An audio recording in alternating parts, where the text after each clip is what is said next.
सबसे पहले तो आप ये जानिए कि आपको लगता है कौन सरकार आएगा कि हमको नौकरी दे देगा।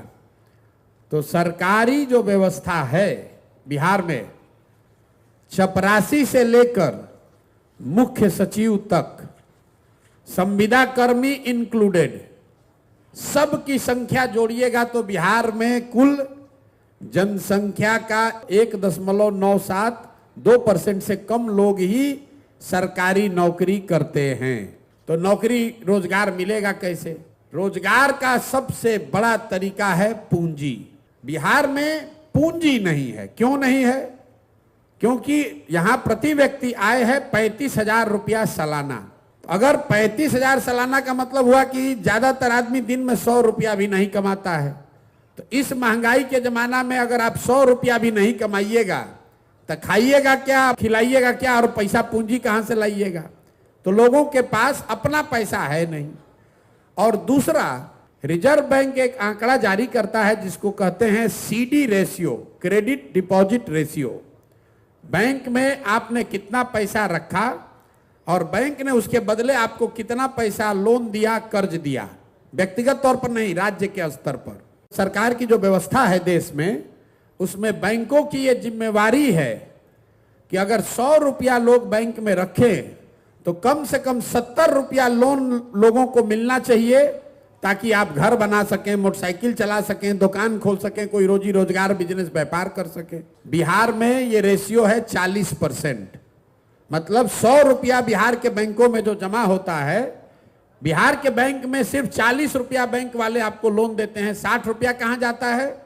वो बैंक इस पैसे को उन राज्यों में भेज रहे हैं जहां पर लोग बिजनेस व्यापार कर रहे हैं। गुजरात में, तमिलनाडु में, तेलंगाना में, आंध्र प्रदेश में। वहां सीडी रेशियो कितना है?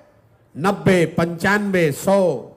मतलब अगर तेलंगाना में, तमिलनाडु में वहां के लोगों ने 100 रुपया जमा किया तो बैंकों ने 90 रुपया, 100 रुपया वहां के समाज को दिया कि भाई तुम गाड़ी खरीदो, व्यापार करो, बिजनेस करो। इससे वहां के लोग रोजी रोजगार कर रहे हैं। अब मैं इसको आप एक आंकड़ा समझाऊंगा तो आपके दिमाग खुलेगा, दिमाग की आपकी बत्ती जलेगी कि इसका कितना बड़ा असर है। पिछले फाइनेंशियल ईयर में, वित्तीय वर्ष में, इसी गरीब बिहार में आपने, हमने, सब ने मिलकर बिहार के बैंकों में पैसा जमा किया 4,21,000 करोड़ रुपया। अगर सीडी रेशियो मतलब 70% बैंक कर्ज देते तो बिहार के लोगों को कर्ज कितना मिलता? 2,80,000 करोड़ रुपया।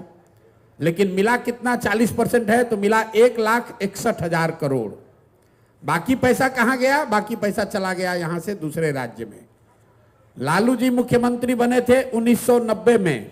1990 से लेकर पिछले साल तक 32 बरस में बिहार के बैंकों ने आपका, हमारा 26 लाख करोड़ रुपया ले जाकर दूसरे राज्यों में ट्रांसफर कर दिया। आपको लग रहा है कि यहां से लोग का पलायन हो रहा है। बिहार का जो पलायन का समस्या है, ये सिर्फ श्रम का, लोगों का पलायन नहीं है। लोगों का पलायन है, बुद्धि का पलायन है और पूंजी का पलायन है।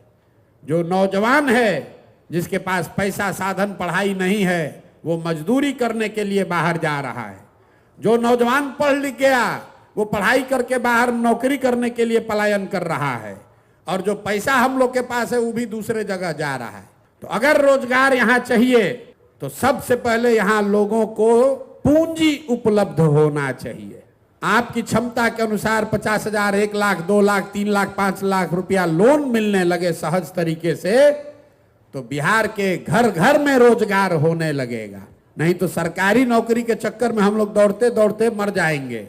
तो जन सुराज का मंत्र बिहार में रोजगार लाने का मतलब ये नहीं है कि चीनी का फैक्ट्री खोल देंगे। चीनी का फैक्ट्री खोलिएगा तो कितना आदमी को रोजगार मिलेगा? फैक्ट्री लगना चाहिए। लेकिन यहां से बेरोजगारी पलायन अगर दूर करना है तो एक ही चीज चाहिए, 15 साल से कम उम्र के बच्चों को पढ़ाइए, 15 से 45 साल के युवाओं को पूंजी दीजिए और 45 साल से जो ऊपर है उसको पेंशन दीजिए ताकि उसको भीख न मांगना पड़े। तो सबसे पहले जरूरी है कि 15 साल से पहले के बच्चों को अच्छी से अच्छी शिक्षा दी जाए ताकि वो 15 बरस के बाद सरकार की व्यवस्था पर बोझ न बने। और जो बच्चा 15 साल से ऊपर हो गया, जो पढ़ाई का समय निकल गया, अभी दिल्ली में जाकर कारपेंटर है, बॉम्बे में जाकर इलेक्ट्रीशियन है, कहीं जाकर बाल काट रहा है, उसको ये चीज आता है, उसको सिर्फ पैसा पूंजी नहीं है कि वही चीज आकर वो बिहार में कर सके। तो बिहार के बच्चों को वो धंधा सिखाना चाहते हैं। अभी क्या है, बिहार के बच्चों को राजनीति सिखाया जा रहा है और धंधा गुजरात के लोगों से कराया जा रहा है। हम चाहते हैं कि बिहार के बच्चे धंधा करना सीखें, अपने बल पर अपने पैर पर खड़ा हों, और उसके लिए सिर्फ और सिर्फ पूंजी की जरूरत है।